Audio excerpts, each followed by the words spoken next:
this is new from the course. Just going to make sure that we got the volume down on here.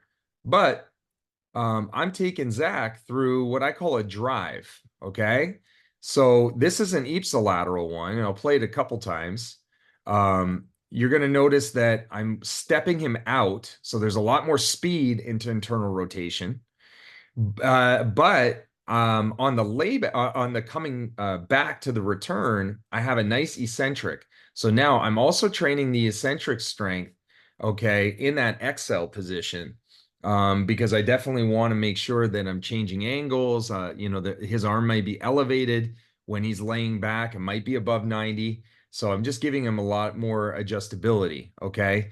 And the other thing too is creating a little bit better stabilization of the pelvis. He's probably used to doing a lot of contralateral, but I'm doing the same side there. Now here's another alternative, okay, from our course. So now I'm contralateral. So you can see this arm, the right arm and the left leg are going together, much like how you throw. Okay, so he's going into internal rotation, then he's going into that outward press. So he's getting a serratus involved. And then he's doing his best to control it coming back. Now, this is the part that I find very interesting. Okay. With this particular athlete, which is Zach, he seems to have a lot better stability when he's in ipsilateral. So you can do a lot of assessment with your athletes. You see him shaking around here. Okay. I'm not even touching him, but he's kind of trying to feel around. How am I dealing with that? Right. So yeah, again, we're talking about internal rotation, but there's some elements to this that really improve core control, stability, and we're doing, IR training. It's, we don't have to, be seated, or, just, bilateral, even standing and doing internal rotation, and definitely don't have to stick to internal rotation, in that field goal position. You can definitely get overhead and work on your internal rotators, and, give you some variety. So I'm going to flick to the animation. Okay, so we can start to put some of this in action. So here we go. I'll get onto the animation side so that you can see some of this stuff.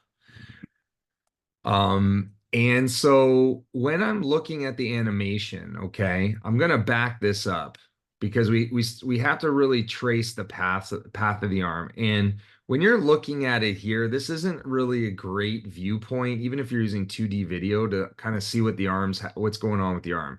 You'll catch, the maximal external rotation position. You'll basically, be able to window that in, okay? But when you're going to be looking at the arm, what you want to do is get behind the athlete, okay?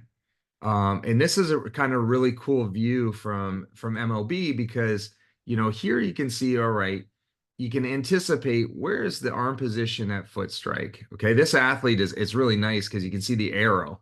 When he loads, right? He's not on the plate yet. He's kind of on the plate, now. It's tough to click back a little bit, but you really have an understanding he's on the plate. So there's foot contact, right? And weight bearing foot flat. But what's interesting is kind of nice, and I'll kind of annotate this here for you, so you get a little bit better understanding. If we have this point, okay, as our 0 point, so that's when we have neutral. When we do our testing in the neutral position for internal and external, he's probably, if you're looking at that in the layback, I'm going to say he's about 90 degrees. Okay.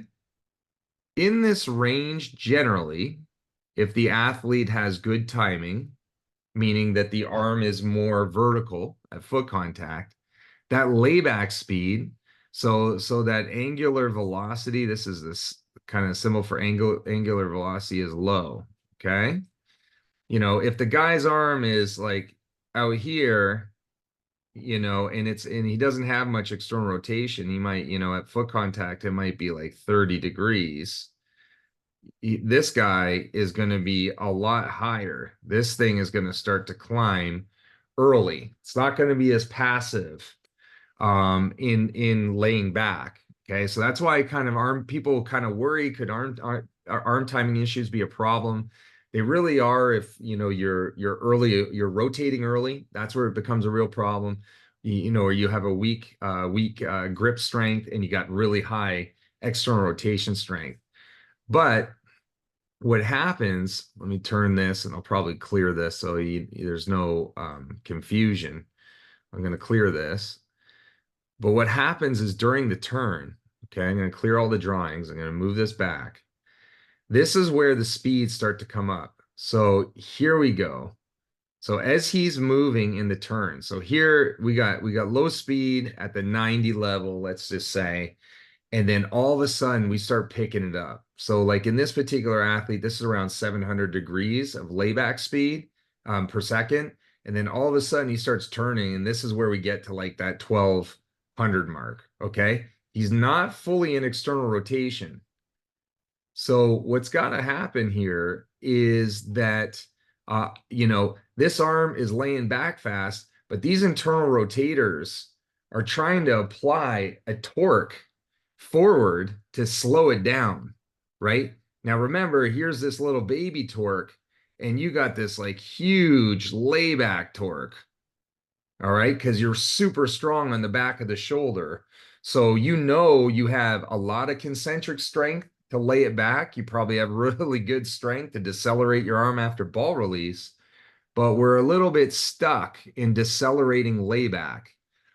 So what that means is that this small little IR strength that you're producing comparatively, it's doing everything it can do to slow the arm down and set it in its position. All right. And then what happens is we got to progress this along. It might not match up fully, but as I'm getting into external rotation, okay, that's here through the turn, and I'm getting locked in. What's happening is now the forearm's still kind of working back while this athlete is progressing to try to get the arm going forward. If we're able to slow this down, we're able to slow down the rate of layback of the forearm, right? This is now not going back as far, and that means that this hinge is not getting beat up as much. Okay. Now remember, your grip strength, all your forearm muscles are going over top of this joint. So when you have these imbalances combined with really weak grip strength, especially with this forearm moving back really fast because you can't decelerate it really well at the shoulder level, you're going to have problems. So that's why, the first line of defense, and we always say strength matters most, nothing mechanical that you're doing here is going to fix that.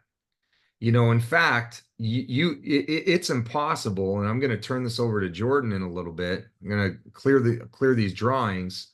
But it is impossible, in my opinion, to teach, anything from once he's here, okay, and starts his turn.